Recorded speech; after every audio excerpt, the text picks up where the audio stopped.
All right. Good evening, everyone. It is 2 minutes past, so we're going to get started. Thank you all so much for joining us tonight. Um, I hope you've all been having the most wonderful summer. It's almost over, of course, as we've seen by the rain today. It's coming soon enough. We'll be trick-or-treating, lighting bonfires and watching Christmas movies, I'm sure. But for now, I'm glad we can enjoy the last of the summer together, sort of indoors on our computers, but there's still a little bit of sunshine out my window here. I took a little bit of leave recently, so apologies if I've been a bit off the radar. I've been doing some studies, which is very stressful, as I'm sure you will all notice by the fact that all my hair has disappeared. But I am back and diving headlong into Kent Heritage once more. So you can all get in touch with me again if there's anything you'd like to share.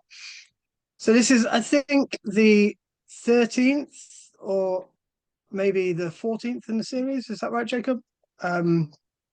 If you've ever dreamt of being a time traveler, we can help, because you can venture back in time and watch any of the incredible lectures we've had so far, all accessible on our amazing YouTube channel. So if you've missed any, please do go and check them out. The team at the Society continue to work hard to bring you all the latest news, features, events, and archaeology of the county. The website is ever enlarging with resources, and our collections are being well cared for and utilised.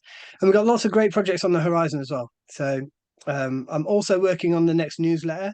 So if anyone would like to contribute in any way, be it an article or a feature or news or even just thoughts, please do send me an email. I'll leave my email address in the chat box, or maybe Jacob will do that for me now.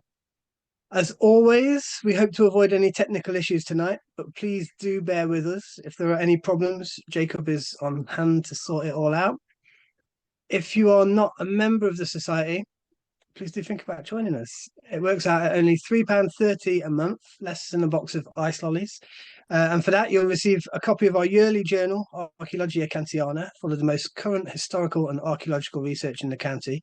You'll also get our biannual magazine, regular newsletters, exclusive access to our collections, conferences, and selected events, opportunities to get involved in excavations and research projects, and you will allow us to keep putting out content such as these free online talks, outreach in schools, community groups, and seminars, which we hope brings the benefit of Kent history and heritage to everybody.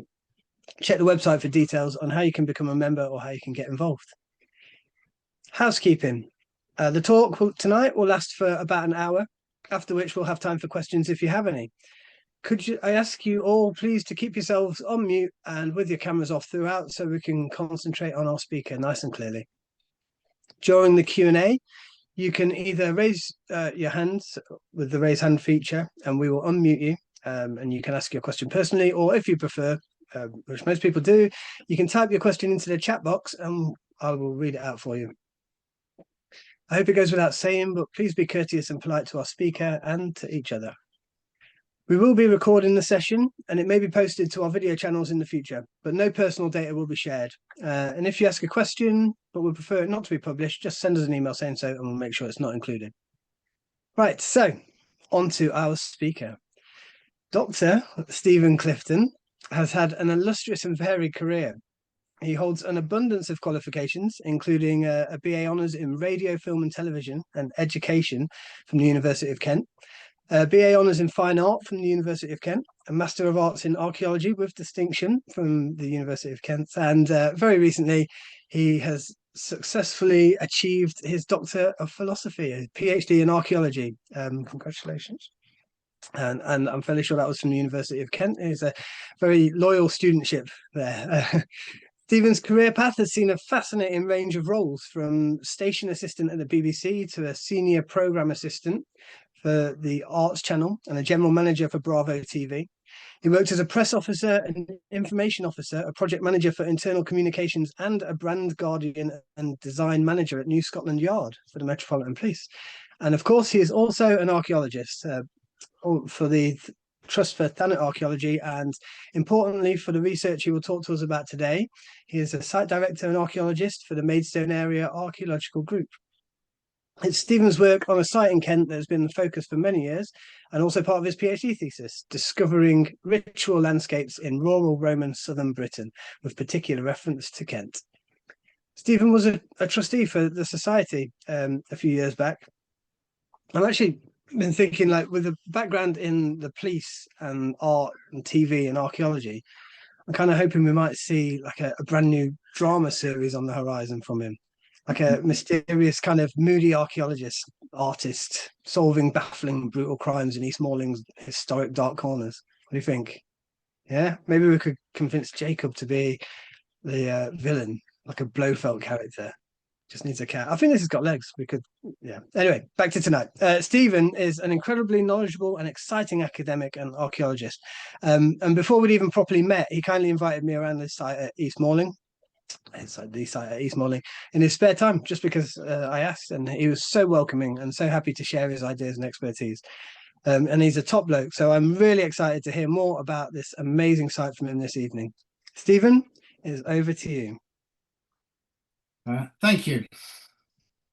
Right.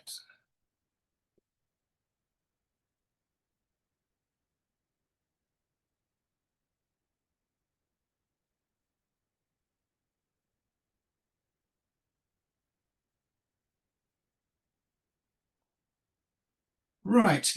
Good evening.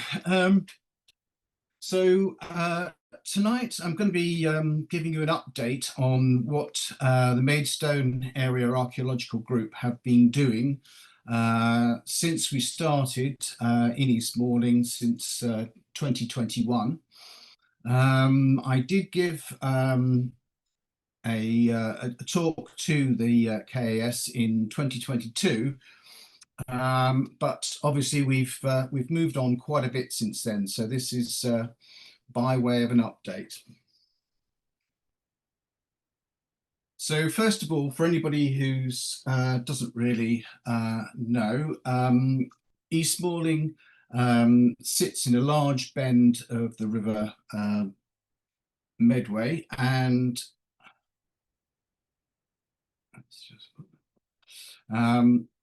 in here, and it sits about equidistant from Eccles to the north and Teeston and East Farley to the south.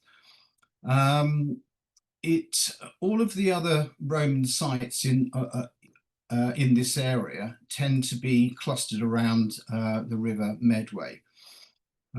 East Morling is slightly different in that it's a little bit further away, and the reason why it's probably situated here will be due to the spring on the top of the hill to the south of the site in East Morling. So here we are. The site is centered around the East Morling allotments in here. And here we have St. James the Great Church, which apparently dates back to Norman times, although it is suggested that there may be some Saxon origins.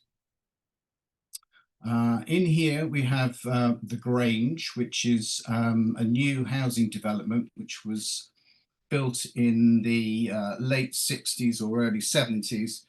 And replaced a very nice Victorian rectory, which stood on the site. At the time, most of the land around here, and certainly where the site is at the moment, was owned by the East Morling Agricultural Research Station. At some time in the early 80s, this land here was transferred to the parish council, and that's when they created the allotments here and the car park as well.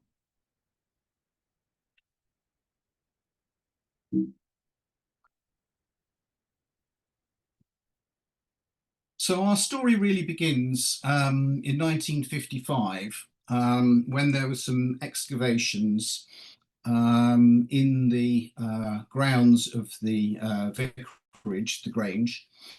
These excavations were undertaken by some enthusiastic members of the Agricultural Research Station in cahoots with members of Maidstone Museum. And the results of their endeavours, they were able to persuade the Ministry of Works that this was a serious and interesting site. And so subsequently, the Ministry of Works did their own excavations in 1965. In 1955, what was found was a corner of a ragstone wall with a drain running through it. There was also a number of artifacts recovered, and some of those were quite impressive. The 1965 excavation, as you can see, covers a much large area. All of these trenches were trial trenches which were dug by mechanical excavator. And in most of these, there don't seem to have been any finds recorded. However, there was a concentration of activity in this corner here, with a continuation of this wall for about 20 meters, and part of a floor and a couple of ditches. There were also some evidence of Iron Age activity, and if you look on the Historic England website, you will find that it's described as an Iron Age enclosure with a minor Roman villa. So that's what they thought they had found in the 50s and 60s.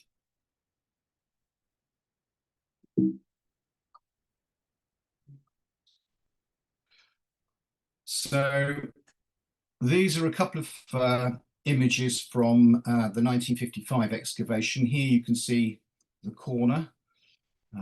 This one's perhaps clearer. You can see it there with a supposed drain coming through here. They're not very clear, I have to say.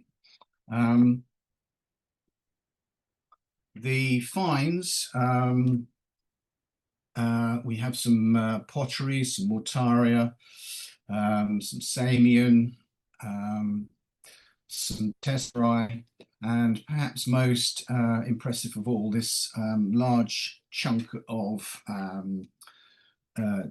mosaic. It's in fact curved.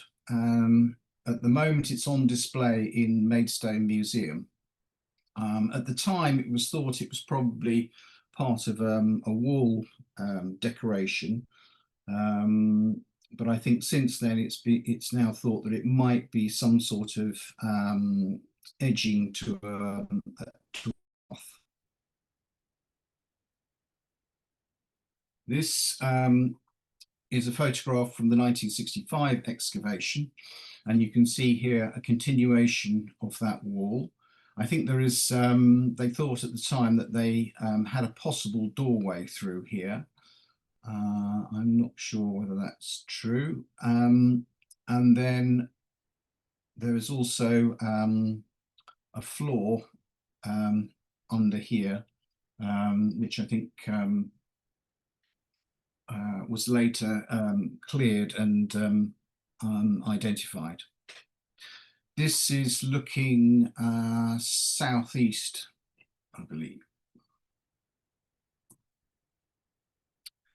So on the strength of those two early excavations, an area was scheduled, i.e. a large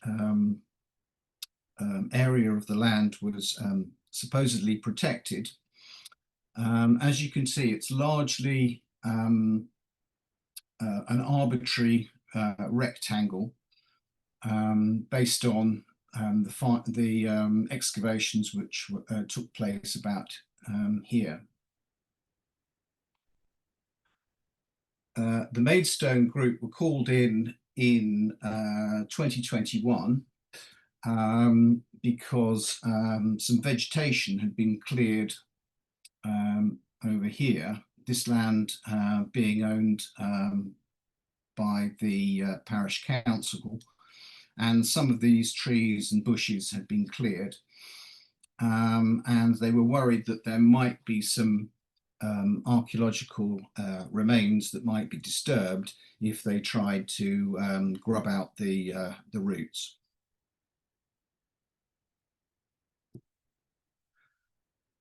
Our first job on finding pieces of Roman roof tile and Roman pottery was to set about doing some resistivity work to see if there was anything else of note in this area. So you can see this area, which was the cleared area, is about 20 meters wide. And this is the area that we were able to cover. We've got a couple of large anomalous areas, and you can see we put in two fairly arbitrary 2x2 trenches over these to see whether we had anything of any note. In both trenches, we came down onto walls, which appeared to be of Roman date. And in one trench, you can see here, we've got two parallel walls, and in between what appears to be a sort of roadway surface.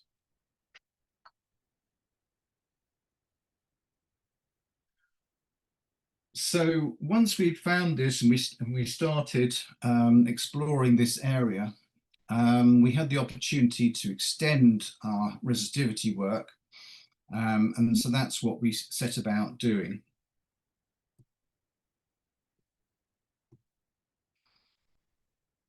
So we were able to cover probably about half of the allotment plot.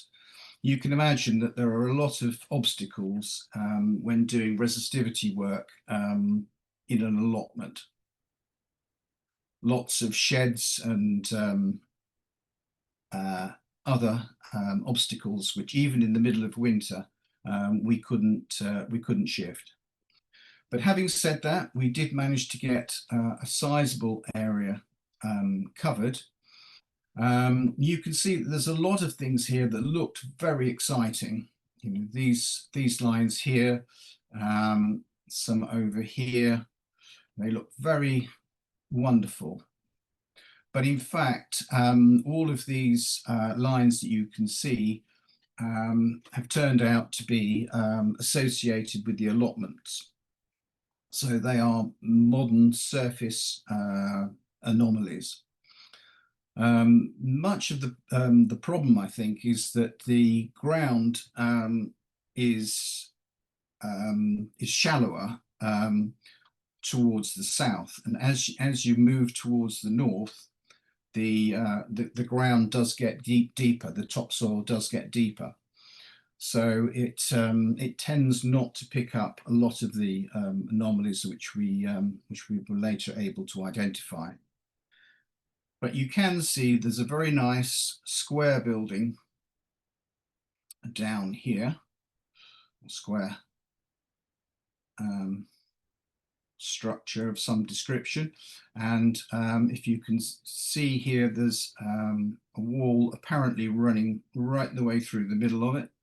And if you squint a bit, you can see that it does actually run right the way through the allotments, and it's on a slightly different alignment. So instead of north-south, it's slightly northeast-southwest. So everything that's on that alignment tends to be associated or with these features, and tends to be of the Roman period. You can also see, if you look very carefully, that there's some lines which run across here. There are in fact 3 of them, and those tally up with our parallel lines and our roadway which we found in that first trench.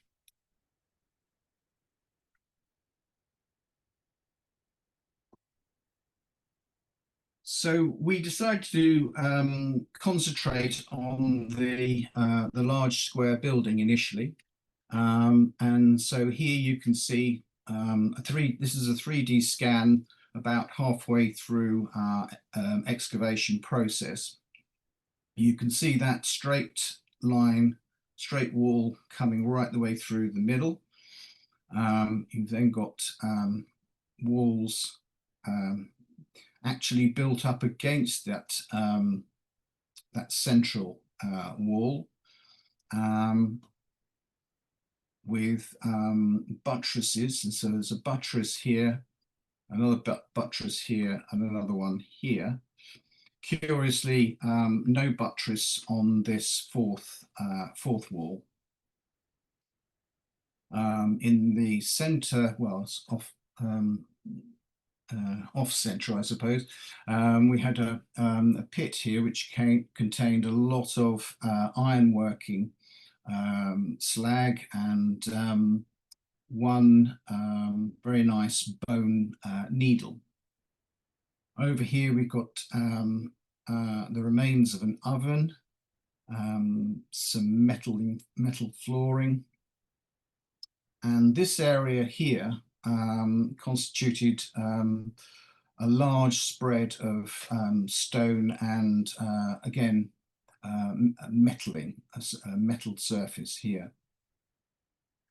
To the south of this initial building, we came across another building here, which appears to be constructed largely of timber posts, using the other existing walls here, so almost like a lean-to building, with possibly a large timber opening or timber doorway on this side.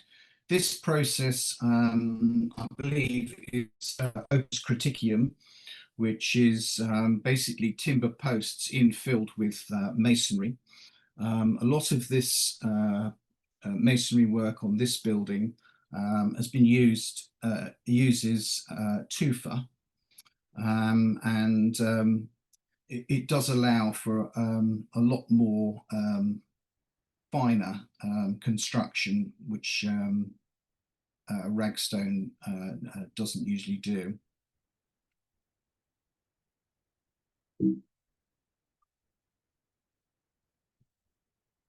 So, so what we had, in fact, was a large entrance building, and we were able to identify a doorway here. This is on the outside of the enclosure. This doorway is approximately 1.7 meters wide. There's a corresponding doorway on the other side, which is about 4.3 meters wide. And it appears that it may have been blocked up, or at least the entrance may have been narrowed, perhaps to correspond with this opening here.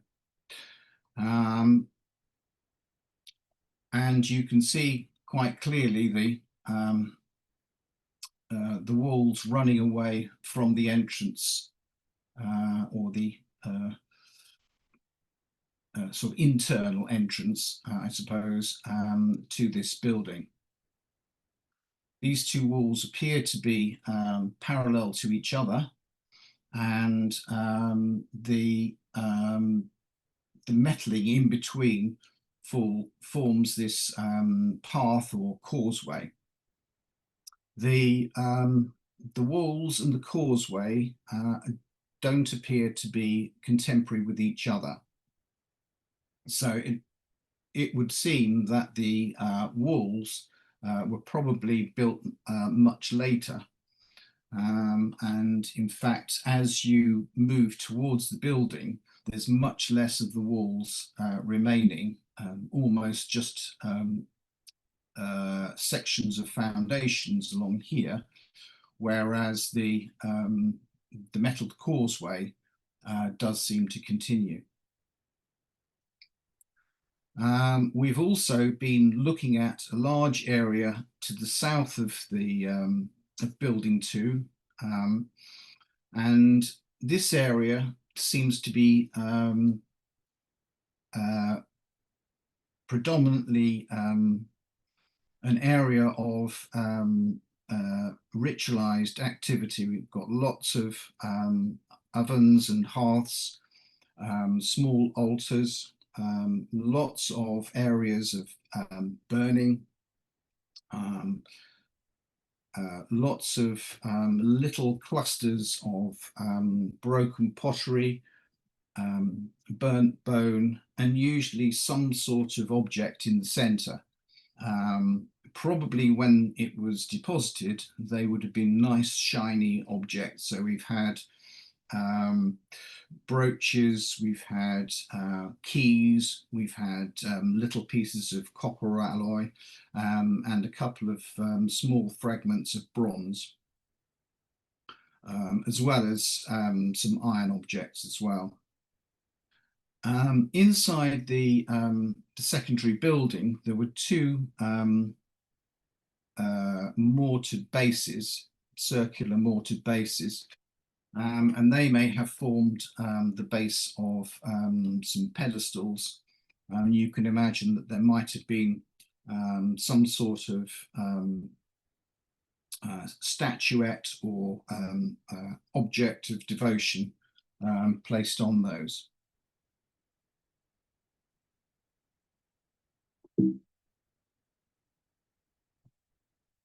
So here you can see some of the areas under excavation.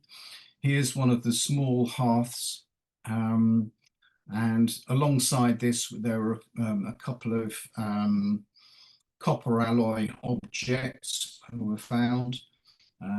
Here's another one over here. This is an almost circular area of burnt clay. On top of this, there were also a couple of pedali tiles, which represent a later usage of this area. This is all immediately to the south of building 2. Here you can see a couple of the brooches, which were also found very close to this building.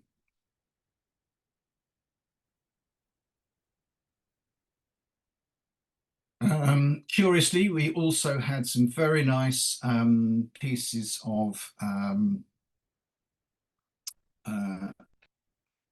building materials, some alabaster, some marble, possibly Purbeck marble, possibly some imported marble.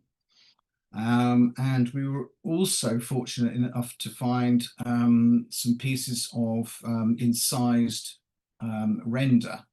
And you can see here that there was a section of wall where this render was still in place.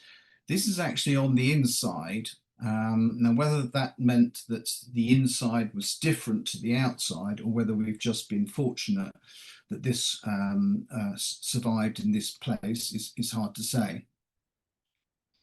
Most of the material that's found in this area seems to be 1st century. So we seem to have a very early usage for this sort of ritualized area on the outside of the enclosure, close to the entrance.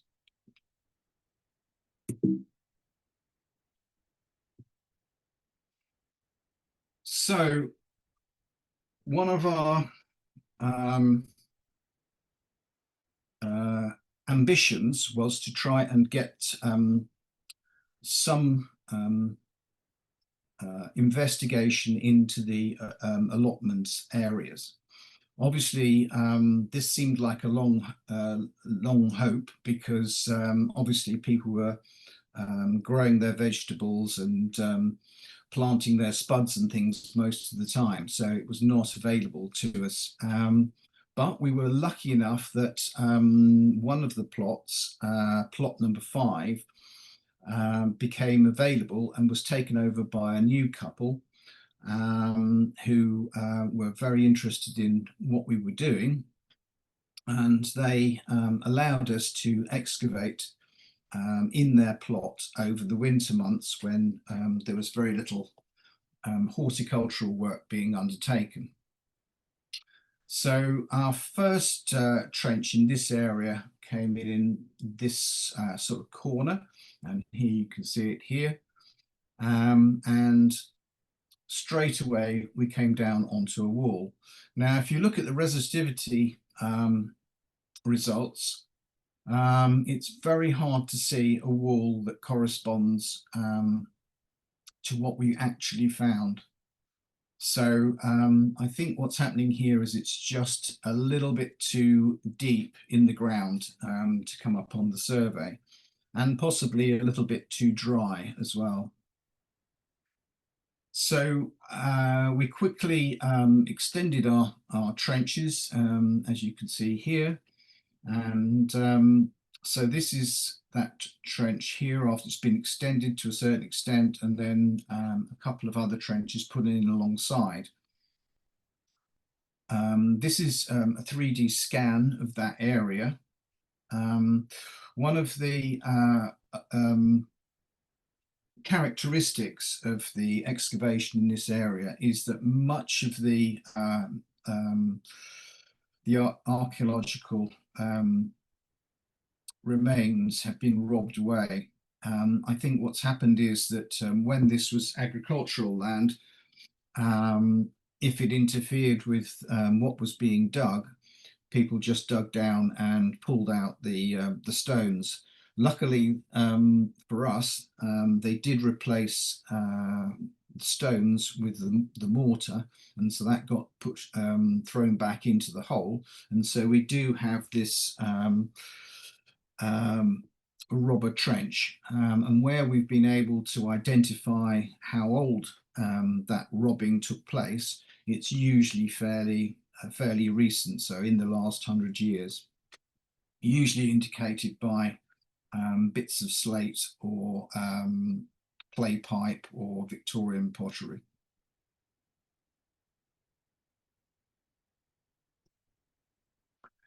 So we continued to explore this allotment plot, and as you can see, we came across more walls as we worked our way across the site. The biggest problem here was that these allotment plots are not very big, and we were constrained to this particular one. And dealing with the spoil heap was our biggest challenge, especially when it started to get a bit deeper. You can see here, I think we're, I think we're about 60 centimeters below the ground surface. That generates a lot of spoil. So in this area, which is moving towards the northwest of the plot, we started to come down onto something a little bit different. So you can see here, we've got what appears to be some sort of door threshold. We've got a series of tegula that have been placed in this apparent opening, suggesting that there's something on the other side. Here you can see we've got some ironstone blocks which have been placed here, possibly to form some sort of set of steps moving forward.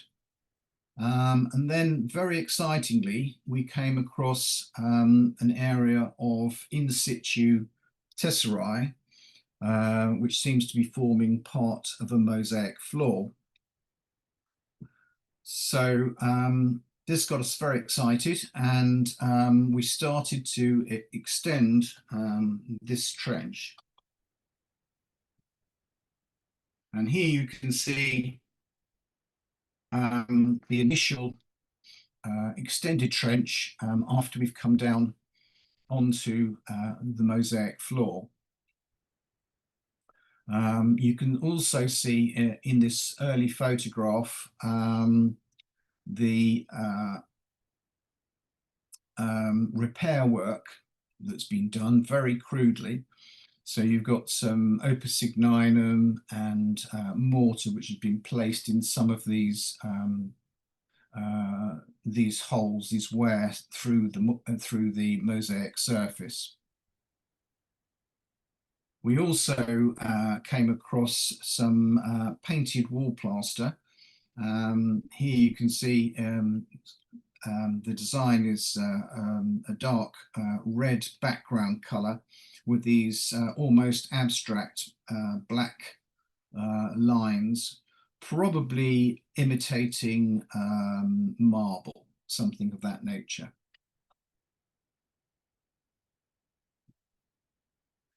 So the mosaic floor, once we had extended a little bit further and cleaned up the floor, which was a major undertaking, you can see we've got a very simple pattern. It's just a monochrome design with a simple outer band of black tesserae here and an inner band here, which you can just about see turns across here, and very likely would have come across here and then met up with the other one coming across on the other side. It's not clear what would have happened to the outer band. We've completely lost that towards this end. Interestingly, you can see here that the tesserae and do continue beyond this black banding, and there does appear to be a straight line here. Now, whether that was the end of a room or whether it was just the way that it was truncated is very difficult to say. You can see, obviously, as I mentioned, we've got some repair work very crudely done here and here, and another section here has been crudely inserted here. This is just Roman mortar.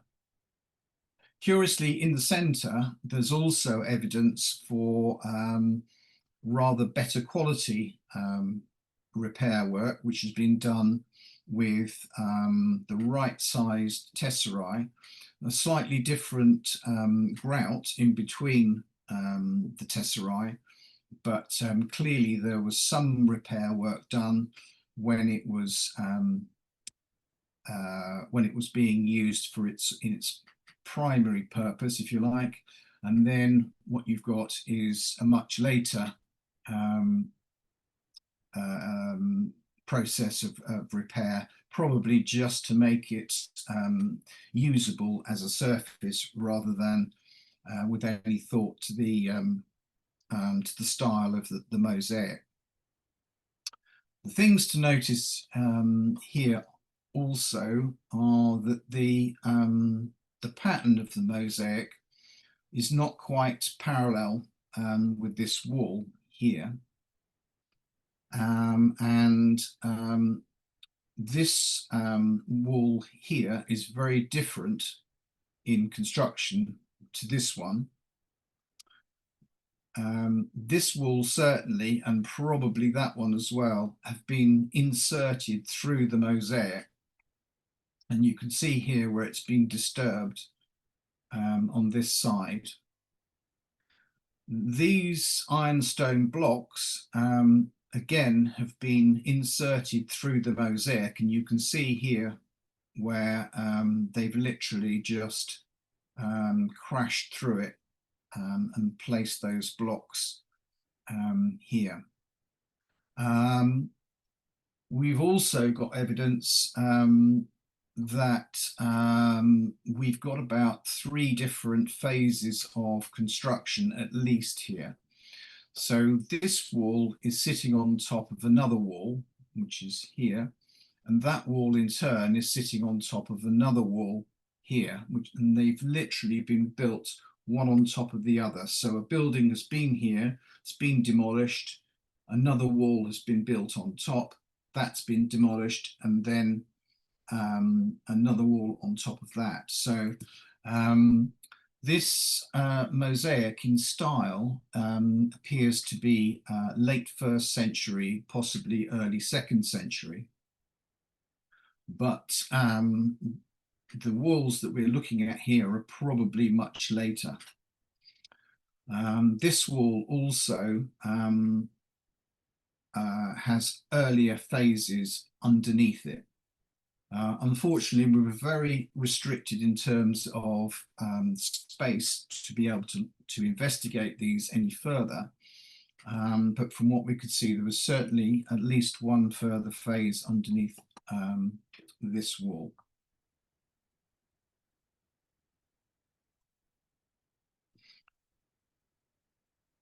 But we continued extending the trench to the north, and you can see here, this is actually the very end of the allotments, the northern edge of the allotment. So we've extended here further. You can see other walls continuing on the other side. We finally removed this last bulk and cleaned it up a bit, and you can see here the mosaic is actually continuing underneath this wall. So this wall has been built on directly on top of the mosaic, and then butted up against this wall. Here we've likely got either an entrance or a possible corner. Hard to say without extending it further, but then again, you've got this this wall that's been either inserted or added, heading off into the neighbouring gardens. On the other side, you can see a continuation of the mosaic here, and you can just about see some black tesserae which are continuing that black band which is coming across here. Just about here, we've got some more tesserae which suggests that there may have been either an entrance or a doorway coming through here. Now, this area here was very difficult to interpret. So this wall doesn't align with this one. And in fact, this may not also be part of this wall here either. We've also got a little, what looks like some sort of plinth here, which is completely out of alignment with any of the other walls. When we did a little bit more work here, we were able to see again another earlier phase of wall underneath. So it's very difficult to get a real sense of what's going on because we've got so many different possibilities. But you can see we've got 3 or 4 phases of activity.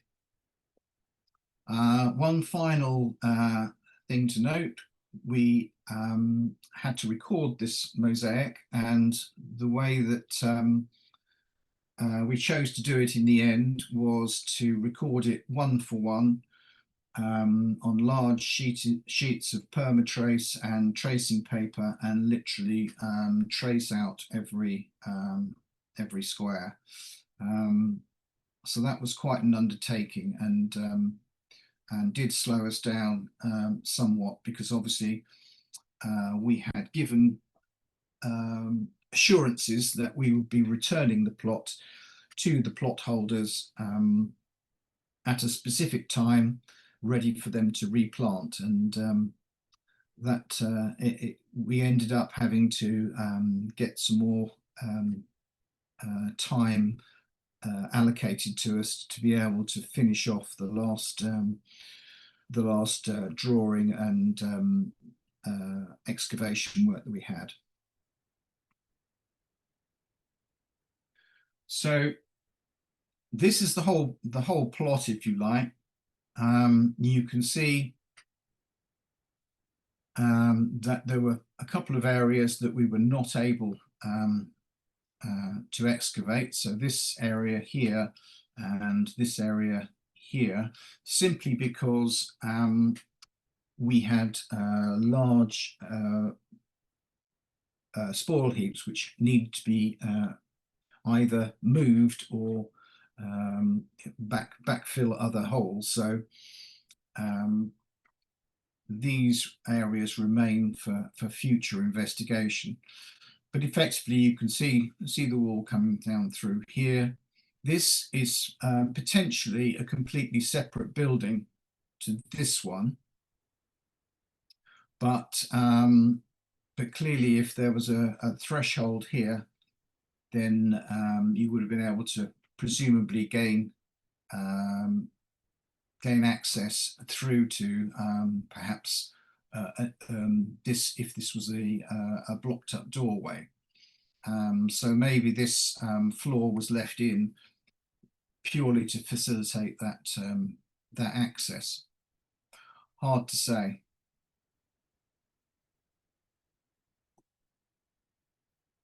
So our next area of investigation, once we had backfilled the mosaic floor,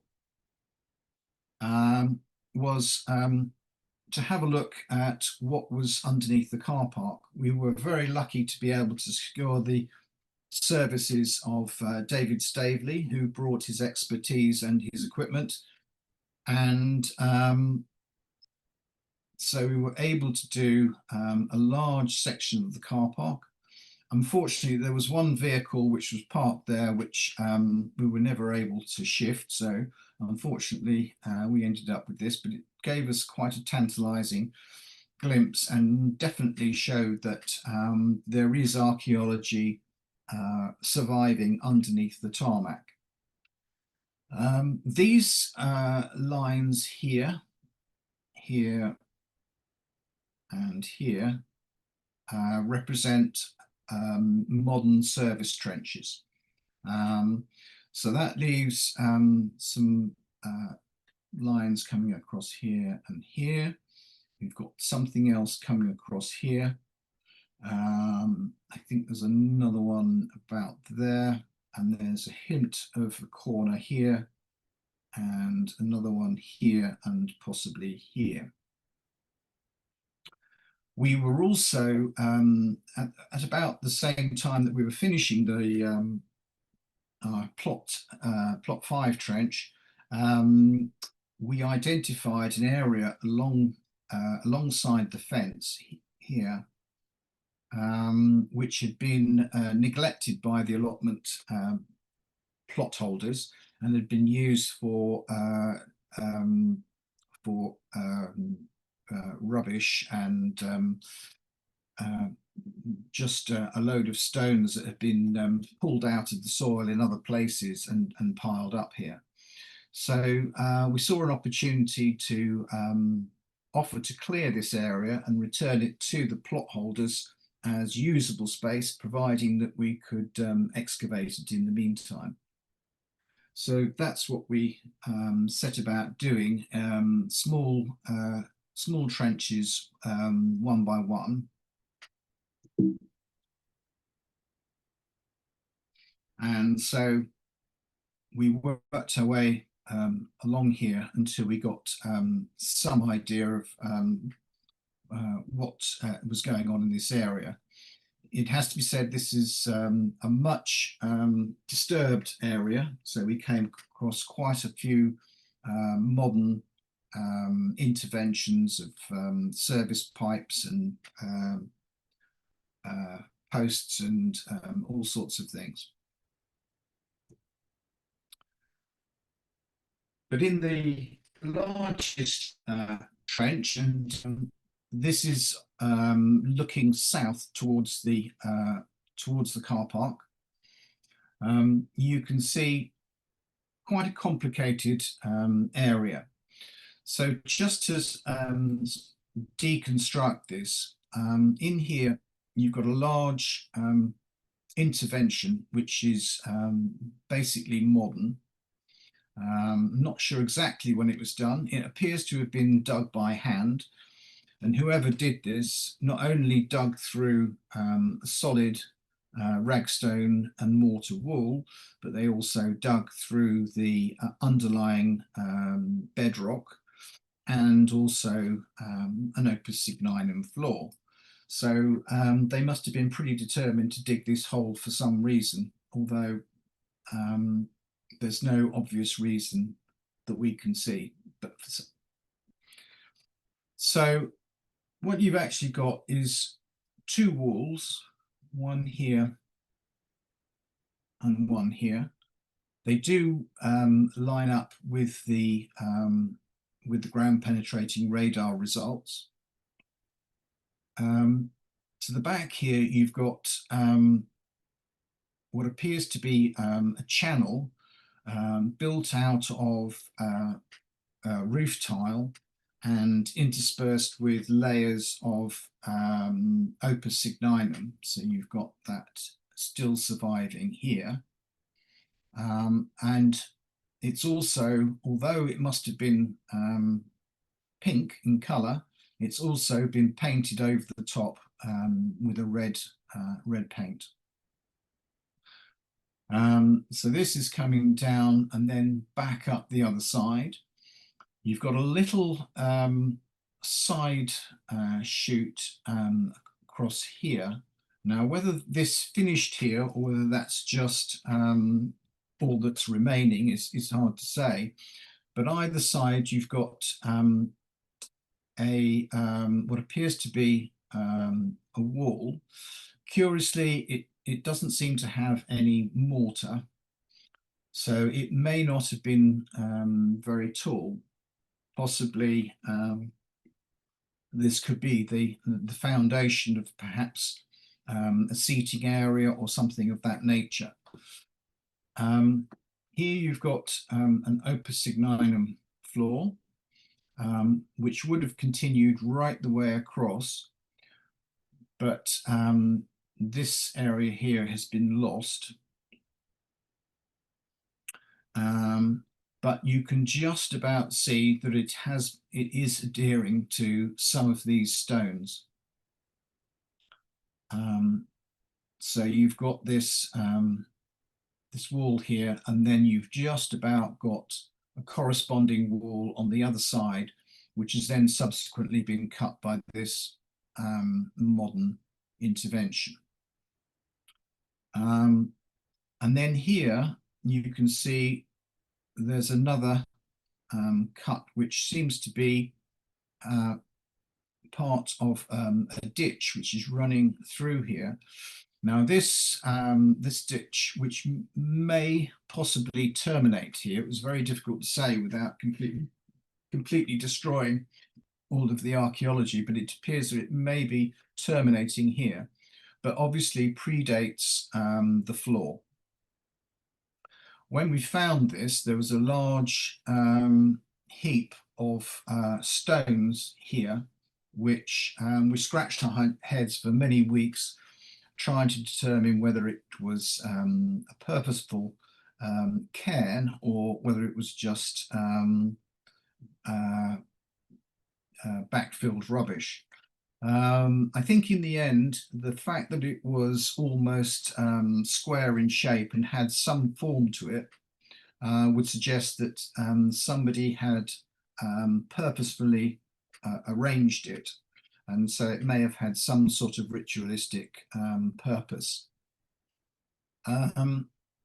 From the coins that were recovered from this area,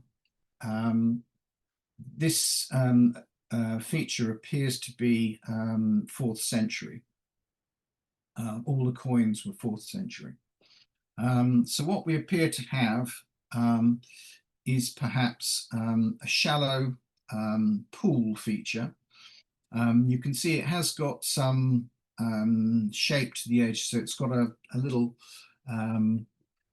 cornice here on the edge, and it would have been quite smart originally, but obviously is severely degraded.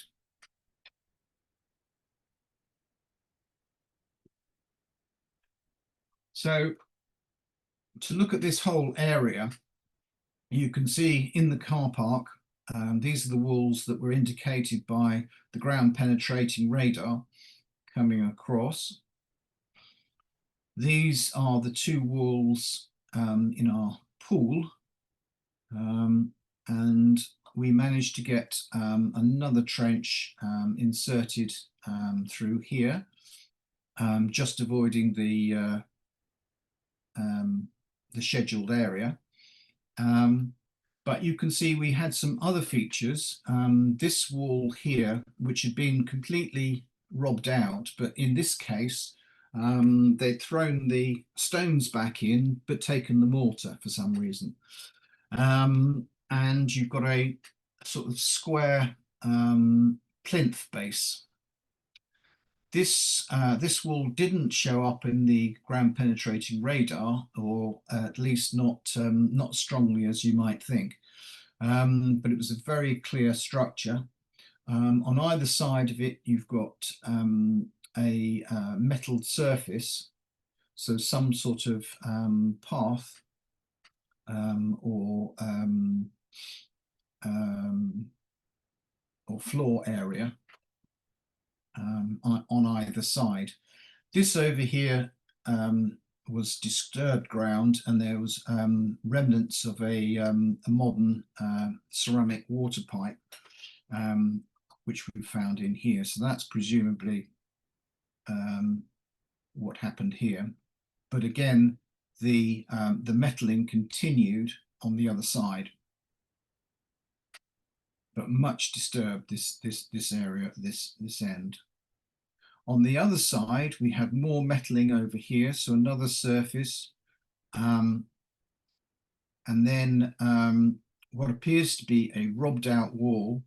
This had some very early finds in it, particularly of note was some fine glass vessel, which appears to be probably 1st century or early 2nd century. And then we had another wall here, which actually ran underneath the portable loo, and that across here as well. So that unfortunately was undated. Much of it had been robbed away, and there were some, again, some modern interventions through that. But you can see we have the possibility of this pool feature running on both sides of the allotment fence, possibly for something like 20 meters, if both sides are match each other. Over here, we've got the, we managed to get some trenches in alongside the fence in a very confined area, but we did come across what appeared to be the foundations of those long walls running across to the entrance building, part of the metalled causeway surface, and we also found one of those modern surfaces running across here with some big plastic pipes in it. But unfortunately, the crucial area where this wall intersects with this wall, unfortunately, was in an area that we didn't have access to. As part of the investigations of this pool, we came across this very interesting find. You can see that it's formed out of fabric very similar to a roof tile, if not the same fabric exactly. It's been very crudely fashioned. This is the where it turns for the base, and this is actually the rim, and it appears to be a large bowl. You can see here an eye has been fashioned. This has been pushed into the clay, and there are actually some tool marks. You can see there's some fragments of paint around the eye and up at the top. You can also see there's some possible script down here, which we've not been able to identify. Obviously, this, which may be the handle or one of the handles, has been fashioned into a crude nose. And you can see the nostrils here, and then a clear mouth has been pushed into the clay here. So is this some sort of water divinity? Hard to say, but it's obviously possible that you've got a large bowl which was used as part of the activities in the pool.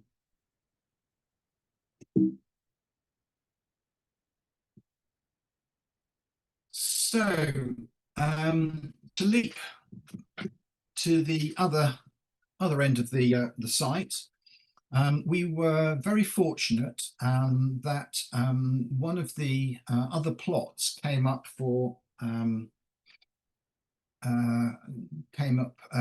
vacant, and the parish council very kindly offered us this plot in the corner, which we have been using as our base, but also actually excavating. So you can, just to remind you, we've got this square entrance building and the enclosure wall running right the way through it, and it enters roughly on the corner of the plot, about here. And so we were able to excavate right the way across here and determine what this corner area looked like. So you can see here we've got the wall running across here to the corner, and then disappearing off into the neighbouring garden.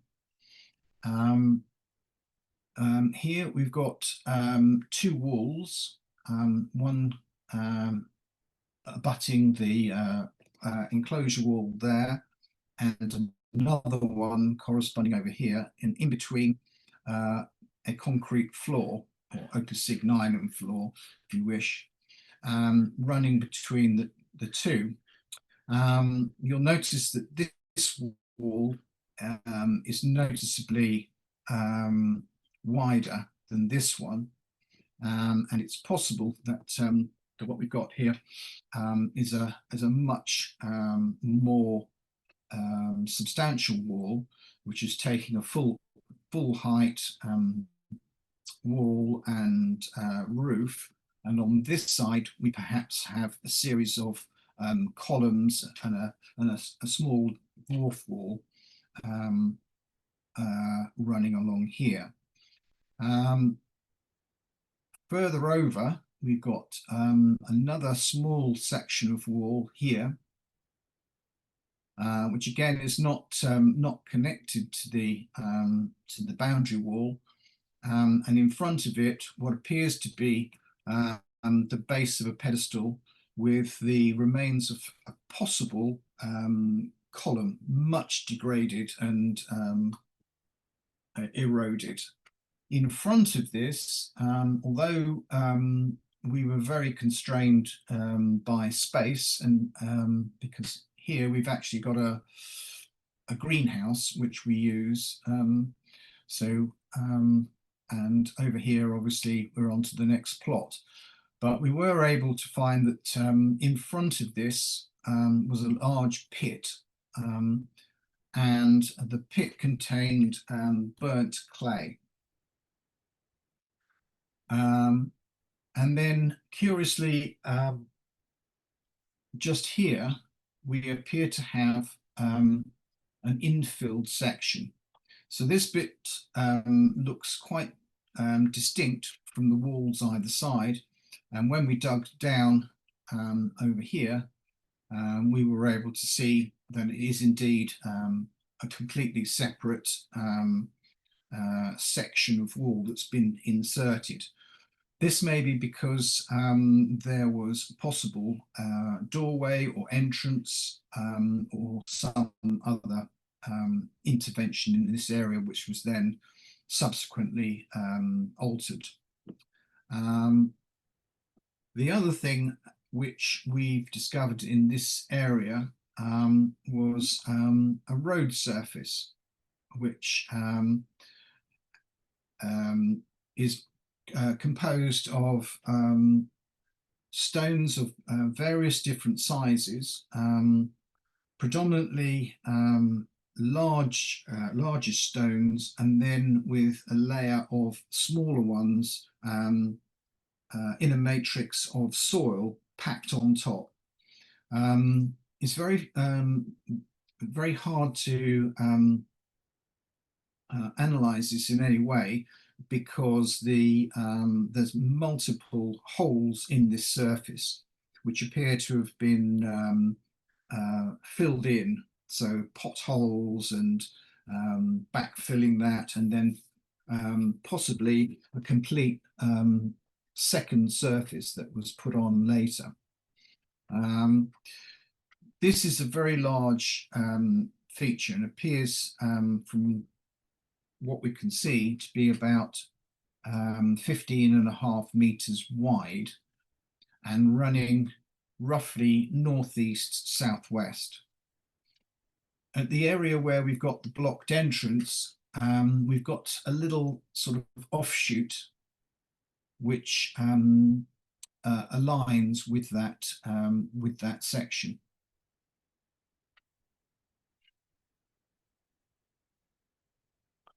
This is an indication of what it might have looked like given the information that we have so far. So we might have an area where people were seated, perhaps watching some sort of ceremony taking place in this area. You can see here you've got the road with a possible sort of side shoot through some possible doorways. Now, a doorway in this position could be one of three things. It could be an alternative entrance to the whole site for people who were just coming for ceremonies in this area. It could also be an entrance to allow livestock in through this area, possibly for participation in the ceremonies. Or alternatively, it could be an exit, such that you came in through the main entrance through the square building, you progressed along the causeway, going to ceremonies in other parts of the site, and then eventually ended up in this northeast corner and perhaps exited through this gateway. Could also, of course, be all three of those. This is just a postulation on what we've got at the moment. Oh, incidentally, I realised after I'd put this together that this does look remarkably like Nelson's column. That is purely accidental.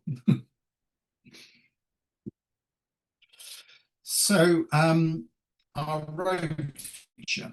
So here you can see, this is only part of it, it's about half of it, in fact, I think, running across here. It's got a very nice cambered section here, and then there's a gap of about a metre before the wall to the western side of it.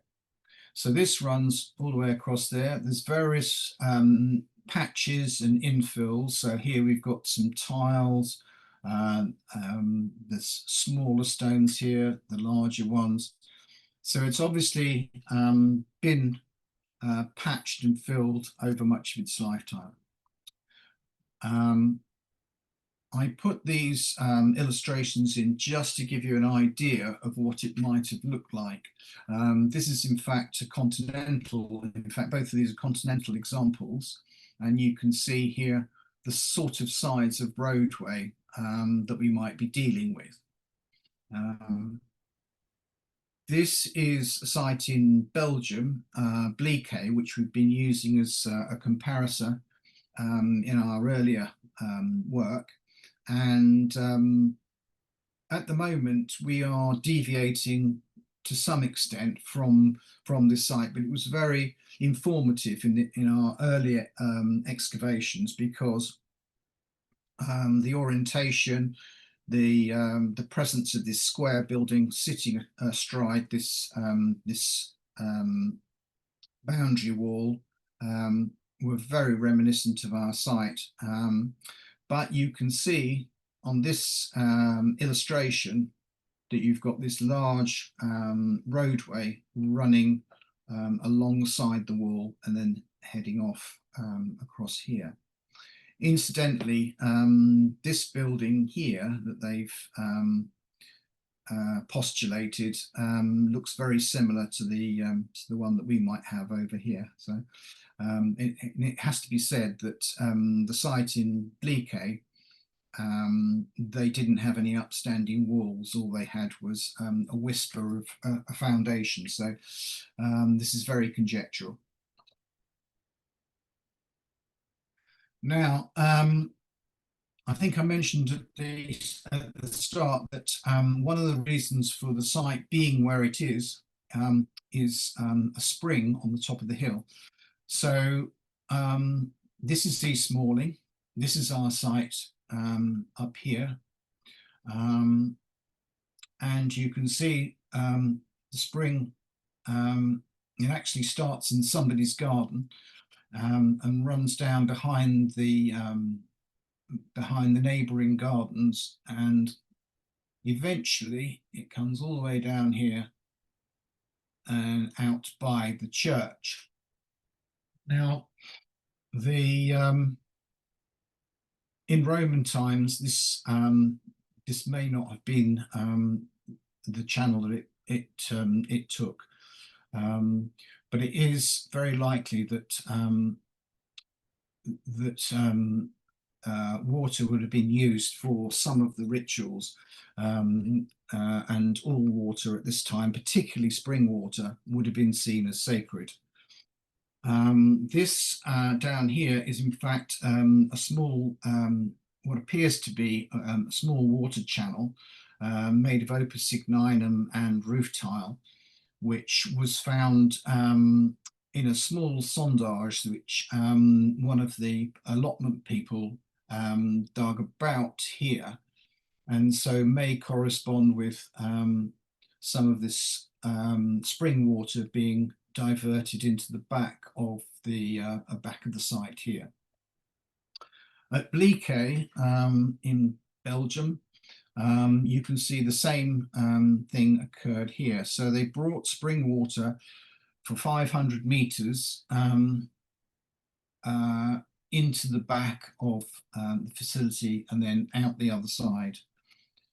This here is the channel that they uncovered, and you can see it's quite a substantial feat of engineering to do that. And it does raise the question of why would they do that when they were actually closer to the river and could potentially have brought the water from the river. And I think the answer to that is that the the site obviously had a reference to the spring, which obviously had its own divinities, and they were keen to bring that water to the back of the site for use. At East Malling, ours, if it comes from this spring here, is about 270 meters. So the final episode, we were able to get permission from the neighbouring gardens for ground penetrating radar. So very kindly, David Staveley brought his machine back again in the autumn of 2024, and we undertook a survey of the gardens. So we did two sections, one in the garden of number 4 here, and you can see there were a number of anomalies coming through. There's a wall here, another one here, potentially something just there. Those you would expect, because obviously we saw those features running through when we did the mosaic work. There's another wall coming through there, another one there. But most intriguingly of all, over here, we've got a series of walls which potentially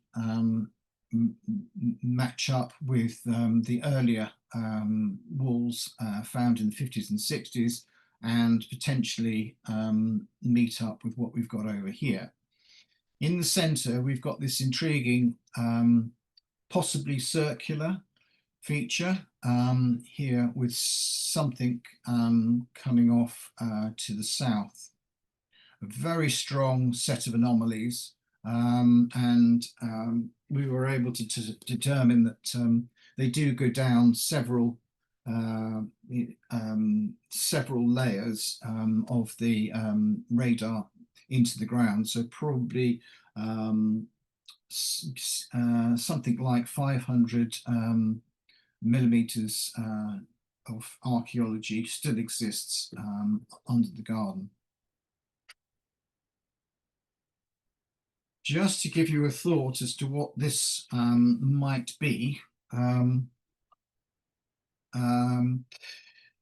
this is another one of the slices going through, and as you can see, some of this looks more as though we've got a series of straight lines rather than a circle, and it's possible it could be octagonal.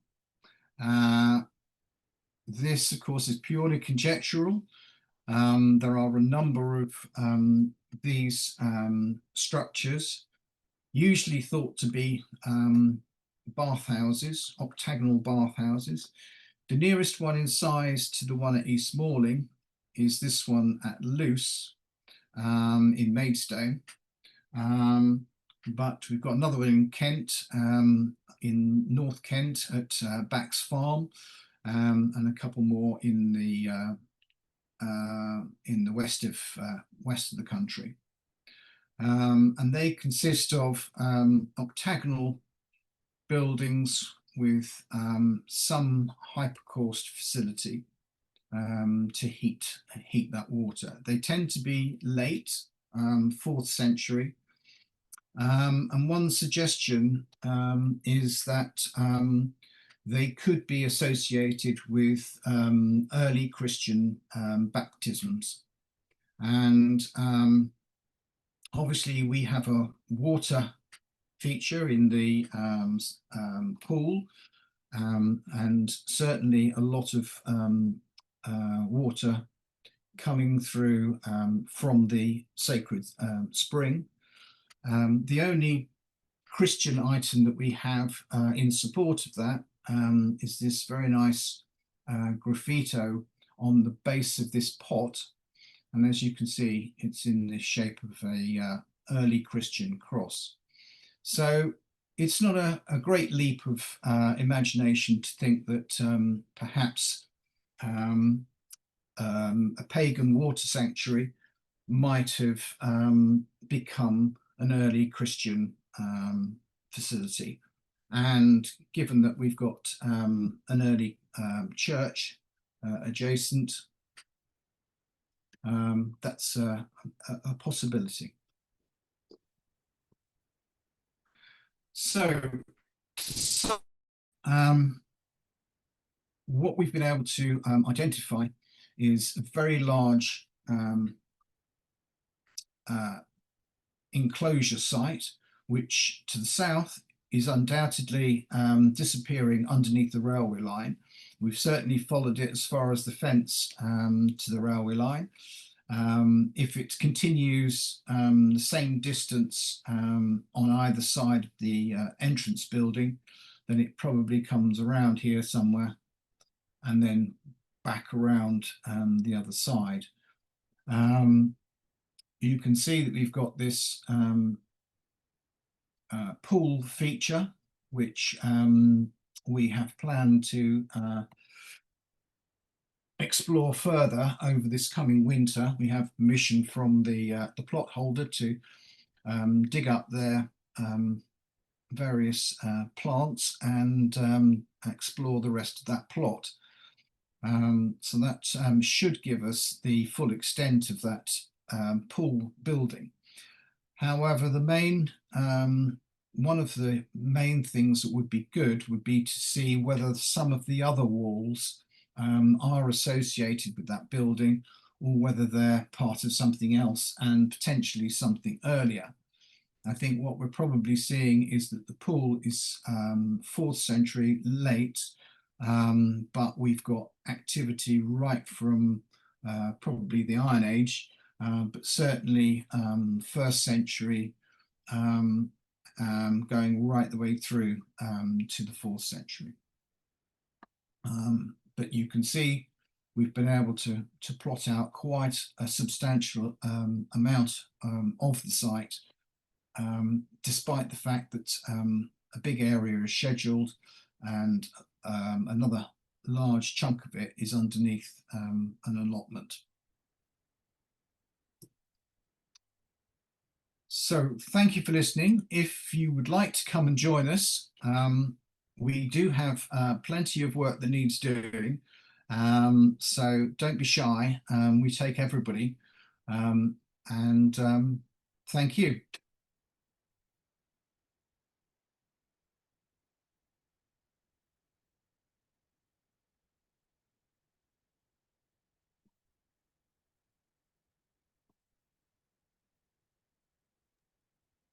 Sorry about that. I just had to be unmuted.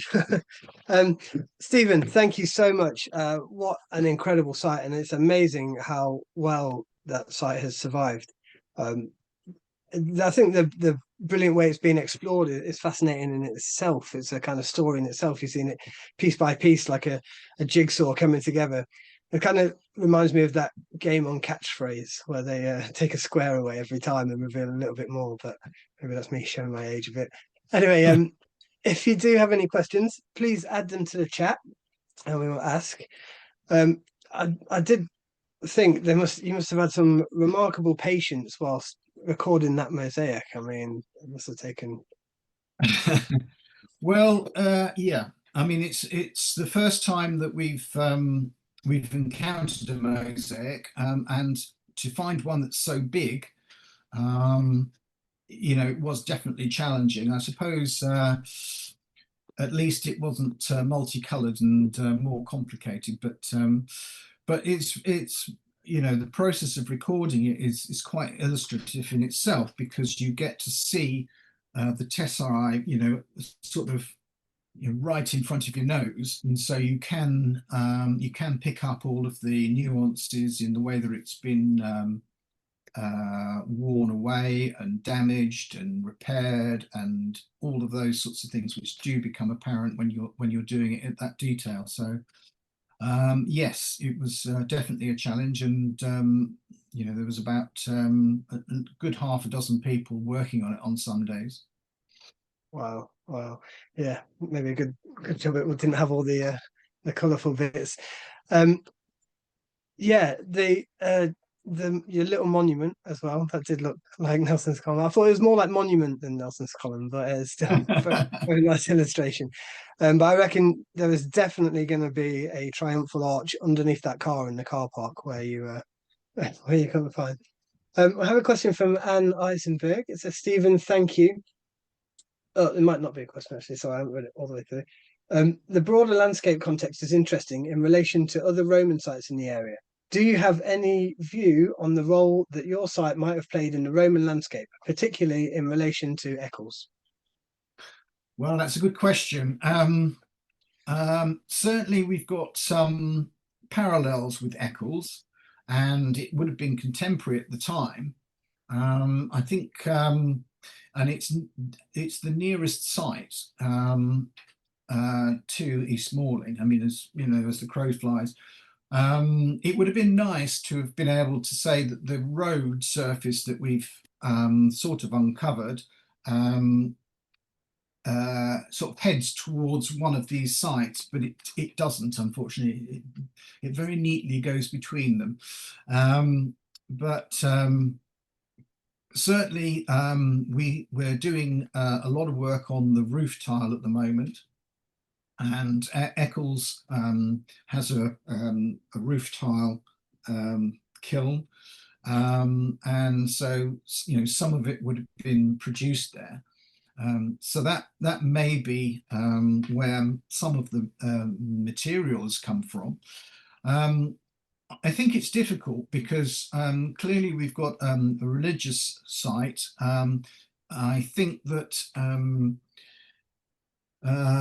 it's very central between those two or three other sites, but I think those are something different. And I think until we are really able to understand what those sites are, for instance, East Farley, I'm convinced, we've got another sacred site there, but it's it's got a different character to it. So I think the East Malling site is certainly, a lot of resources have been expended on this place. The marble and the mosaic floor, the way that the sheer size of it, scale. You don't very often see something of this magnitude in the UK, or at least it hasn't been identified as this sort of site. It's much more, would be much more common on the continent, and the site at Bleakey is a good example of a comparable site. But yes, it's not easy to work it out. I mean, there is the nearest settlement that we know of is at Bradbourne Fields, which is just sort of this side of the river, and that may be linked to this sort of site. I mean, that the road would more or less head in that direction. So that may be where some of the people certainly came from. I mean, certainly where we found the ironworking slag in the pit in the square building, that material must have been brought from somewhere else. And the Bradbourne Field site does have evidence of metalworking, but then again, so do probably many other sites. But I would have thought that probably people from all around the area would have come to this. It would have been a real sort of hub. It would have been a cathedral amongst temples. Great. Thank you, Stephen. I've got a question from David Holman. It says, Steve, I don't know how many coins you've had, but I get the impression from reading the blog that there aren't very many, and that most of them are scruffy radiate copies and mid 4th century copies. Far fewer coins than one might expect from a religious site. question mark. So that's potentially the question. Also, you seem to be very down on Valentinian coins. Sorry, apologies for my terrible reading here. 364 to 378, which are often seen as being well represented at temple sites. Could it be a rural sanctuary similar to those you get across Gaul? In which case, you may have a theatre still waiting to be found. Well, that has been at the back of my mind for a long time. It would be ideally placed here because it goes uphill immediately behind the site. That would be perfect for building a theatre into the hillside. And clearly, we've got a lot of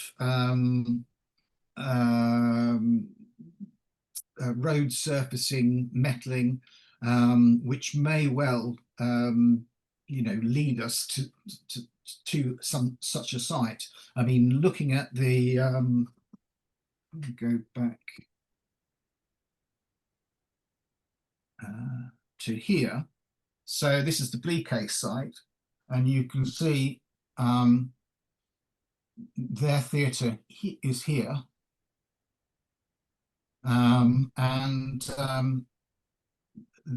There is a bit of separation from the two, and other sites like March and Filford, which has got the same sort of amphitheatre, and Gosbecks also. The theatre may be divorced some way from the actual from the sanctuary site. So unfortunately, that might mean it's underneath the railway. But yes, there is a definite possibility that we might have that. I think the thing about the coins, and you would know more about this than I do, but the coins are giving us an indication of the date of the pool.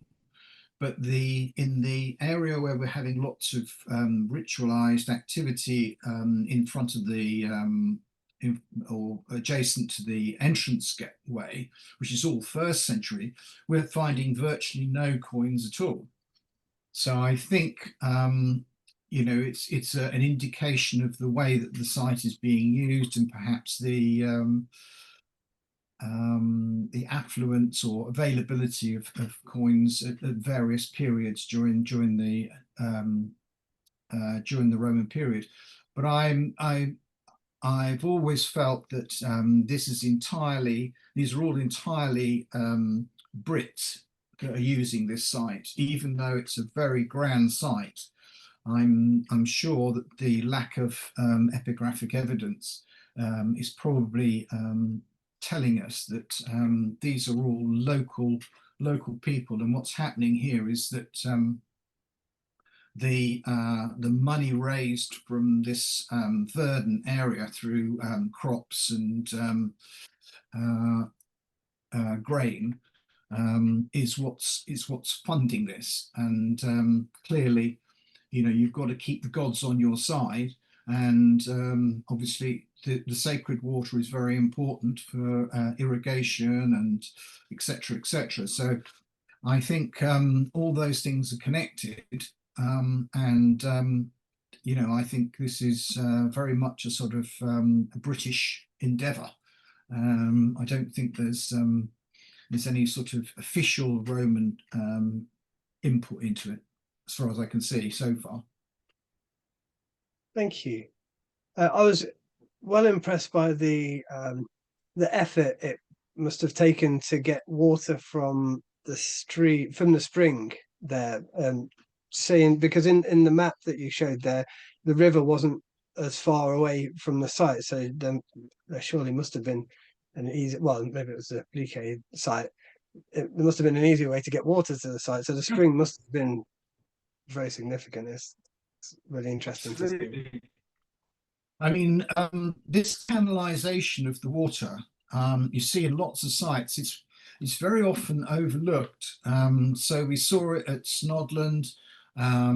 We've seen it at other sites like Nettleton and places like that, at Lockleys, Dicketmead, and what they seem to have gone out of their way to canalise either a river or some other type of watercourse, and it's almost as if the sort of water in a I mean, it might be a practical issue, but the water in the river is almost too sacred to be taken directly, and so you have to canalize it.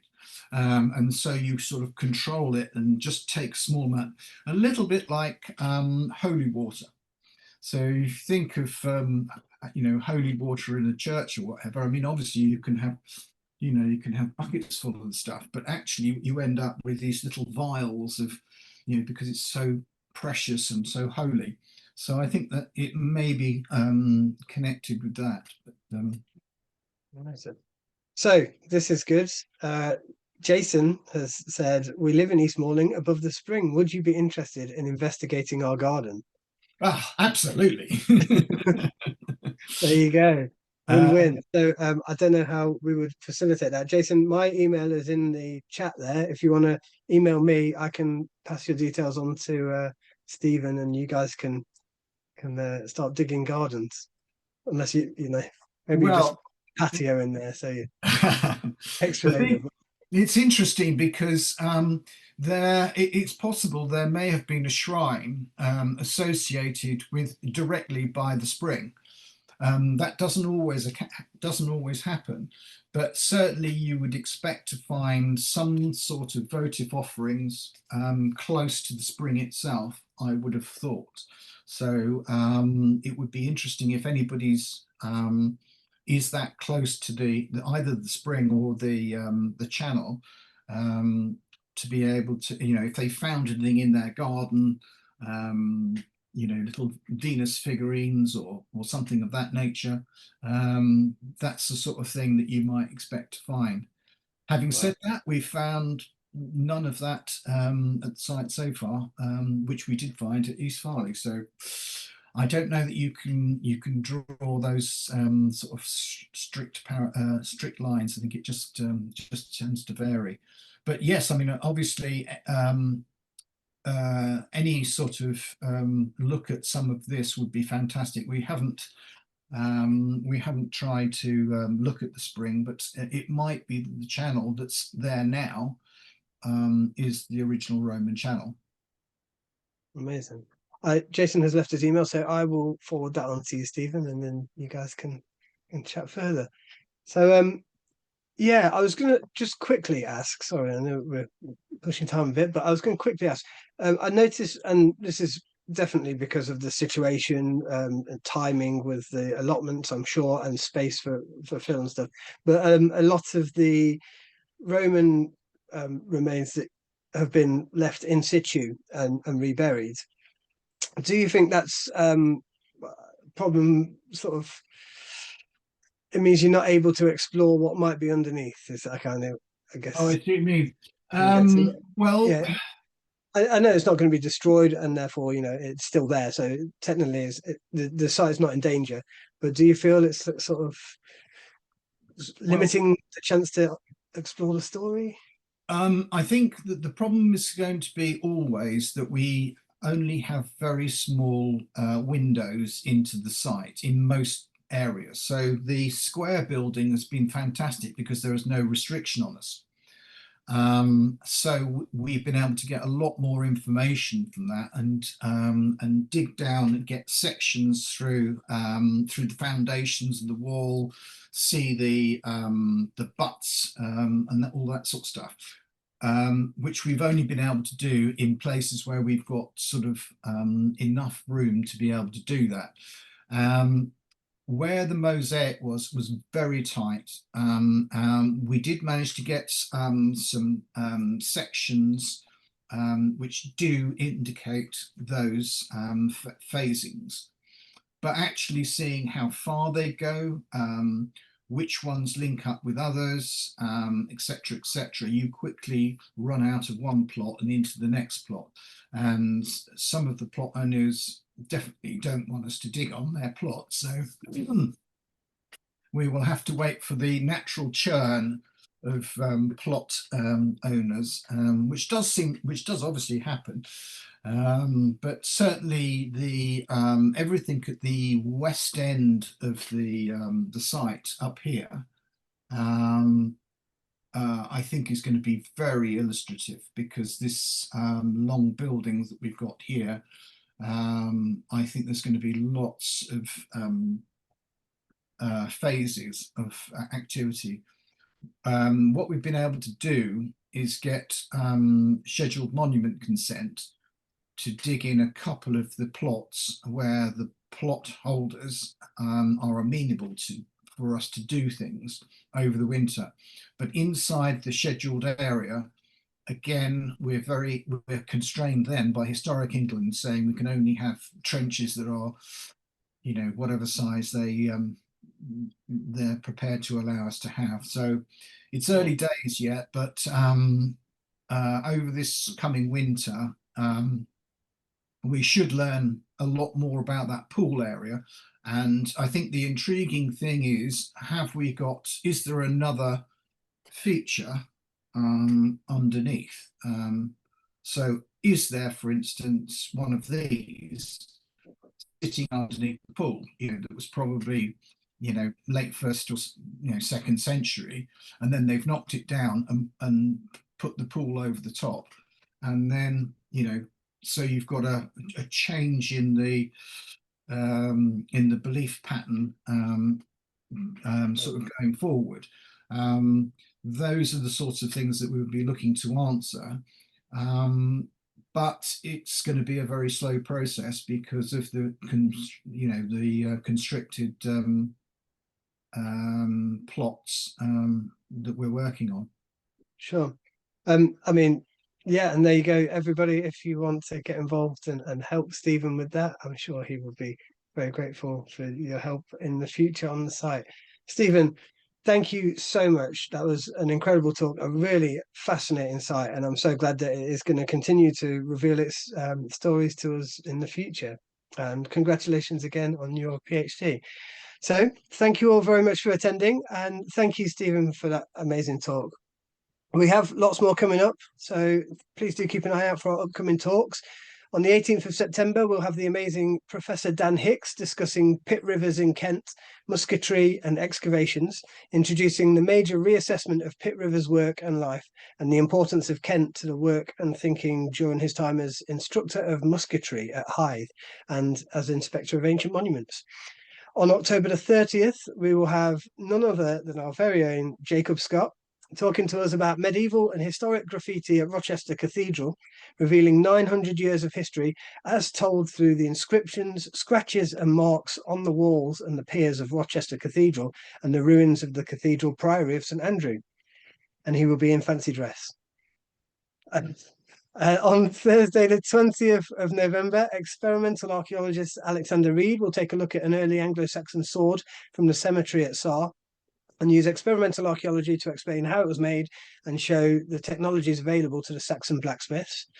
In December, we'll delve into Kent's medieval merriments with a talk from the amazing Dr. Christopher Monk.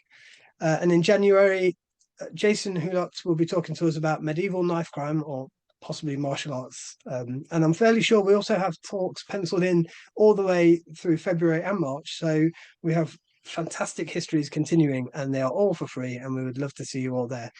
As I mentioned earlier, if you're not a member, please do think about joining us. Just about £3.30 a month, and you'll get a copy of Archaeologia Kantiana, our biannual magazine, regular newsletters, exclusive access to our online collections, all of our collections, our conferences, selected events, opportunities to get involved in excavations and research projects, and everything Kent Heritage. Check the website for more details on these and a wide range of other upcoming Kent-based events, as well as how to become a member if you're interested. Thank you, Stephen, again, and thank you all for joining us. It's been really wonderful, and we will see you all next time. Good night, folks.